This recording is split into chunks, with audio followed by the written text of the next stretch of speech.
Hello, everybody. It's that time of day again. It's story time. I've got my frumpy reading sweater on. Let's see what we got to drink today. A nice cup of Earl Grey tea. Okay, sit back and relax. Get comfortable. I'll go get the book.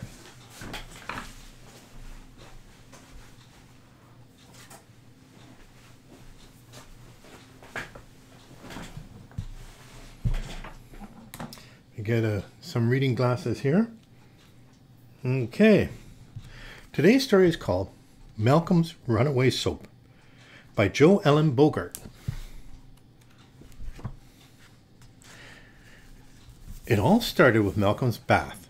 Malcolm had been digging a hole in his backyard and was very dirty. His mother said he was too dirty to wait for bedtime. He would have to have a bath in the middle of the afternoon.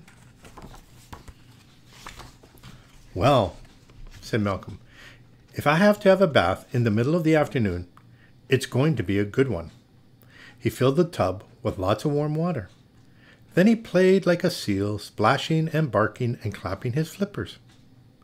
By the time he was ready to start scrubbing, the warm water had made a slippery, squishy mess of his bar of strawberry soap.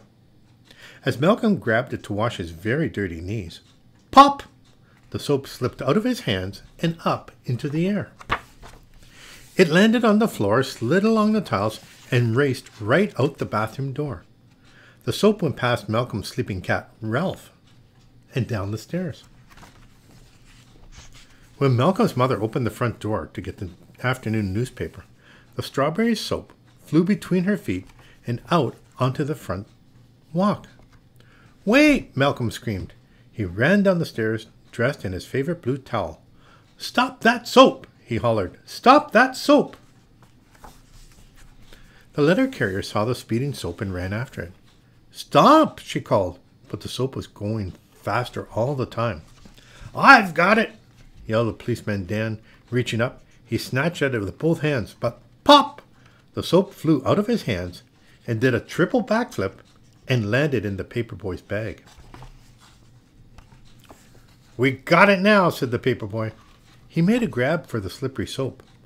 But pop!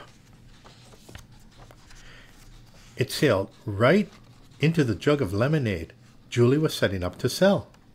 "Malcolm, is that your soap in my lemonade?" Julie reached in to grab the slimy pink soap.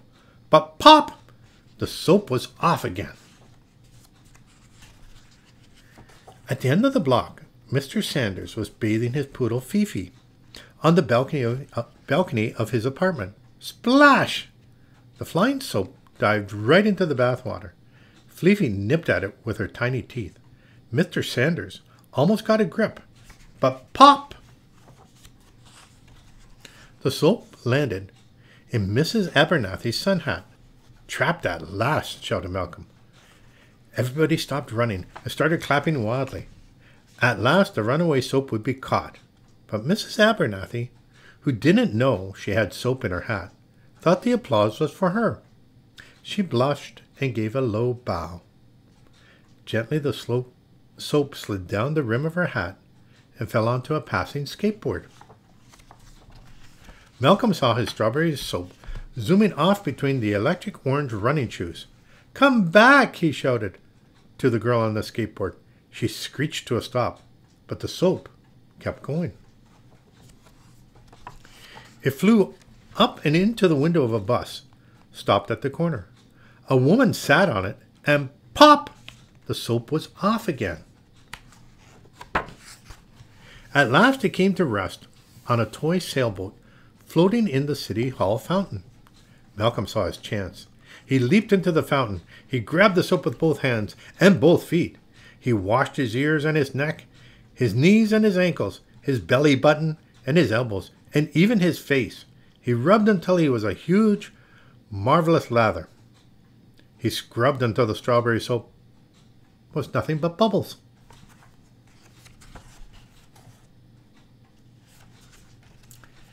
When he was squeaky clean, Mrs. Abernathy handed him his favorite blue towel. Malcolm said goodbye to everyone, and Policeman Dan took him home. The end. My, that was quite an adventure for a bar soap, don't you think? Well, that's the end of the story. You have yourself a great day. You take care of each other. Take care of yourself. And I'll talk to you tomorrow. Bye now.